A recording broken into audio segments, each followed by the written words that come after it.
Nous avons ce soir 4 exposants qui ont eu la gentillesse de nous confier leurs œuvres. Nous avons une artisane qui fait de la broderie japonaise, le nuido. Alors c'est exactement en fait ce que vous pouvez trouver sur les kimonos et sur les ceintures obi, c'est-à-dire ce qui tient le kimono. C'est Madame Chapelle, elle est diplômée d'art au Japon. Nous avons une deuxième personne juste derrière moi, ce que vous pouvez voir, des pierres de contemplation. Ensuite, nous avons quelqu'un qui nous fait des guryotaku. C'est les empreintes de poissons par l'encre. On imbibe les poissons avec de l'encre, végétale souvent, et on le pose sur un papier japonais, bien entendu. Et la dernière, c'est Madame Rabao. Elle, c'est vraiment plus notre façon de voir, puisqu'elle nous a fait la gentillesse de nous laisser quelques tableaux avec autour en fait du fil de soie et du travail du verre à soie. Voilà. Et ceux-là, ils se trouvent dans la magnanerie. Les autres, ils sont tout autour du musée. Voilà un petit peu pour le côté quinzaine japonaise qui va se transformer en 3 semaines. Cette technique s'appelle le nuido. C'est une technique qui est réalisée sur les kimonos et surtout sur les obi, qui sont les gros coussins, les grosses ceintures des japonaises. Alors aujourd'hui, il y a très peu de gens qui peuvent s'offrir des obi brodés à la main. Il y a maintenant des broderies machines.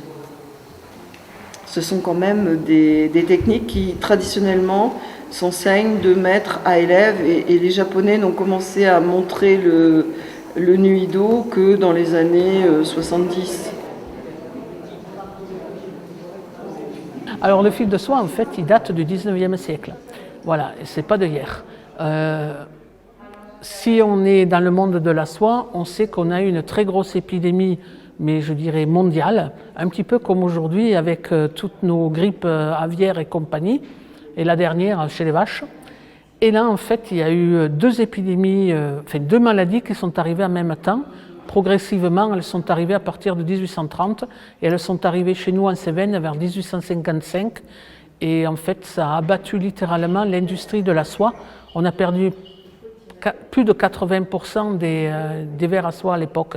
Donc en fait, énormément de problématiques pour les remettre en route.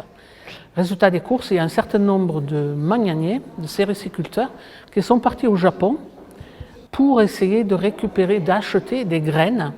Et ils ont été mandatés par les autres sous forme de coopérative.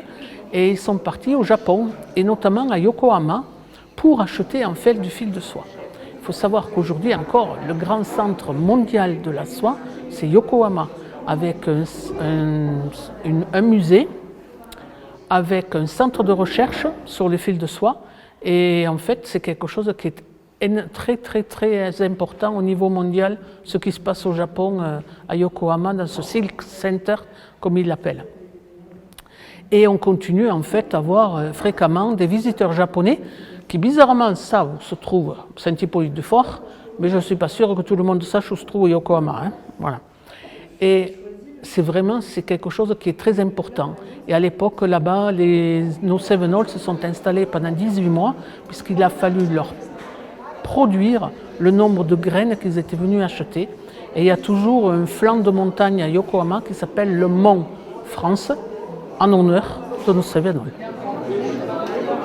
Ce soir, nous célébrons un croisement de cultures magnifique, l'histoire de notre soie cévenole et la finesse des arts japonais.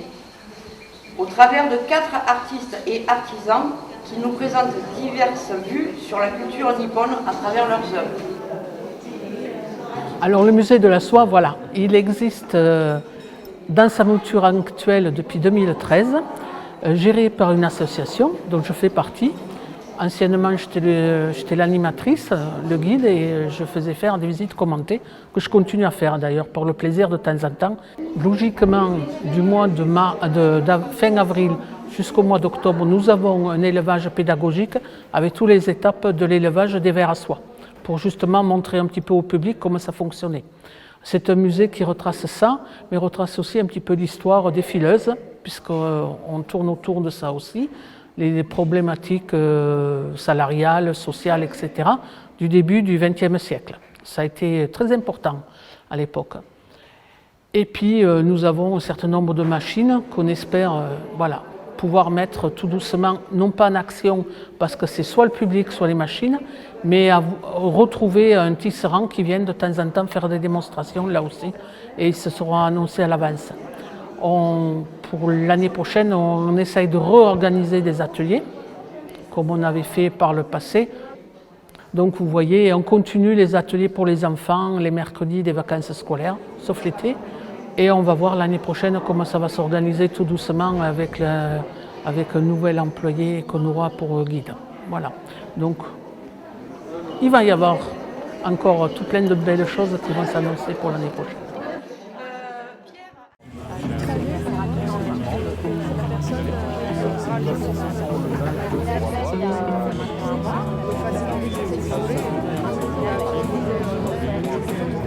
Là,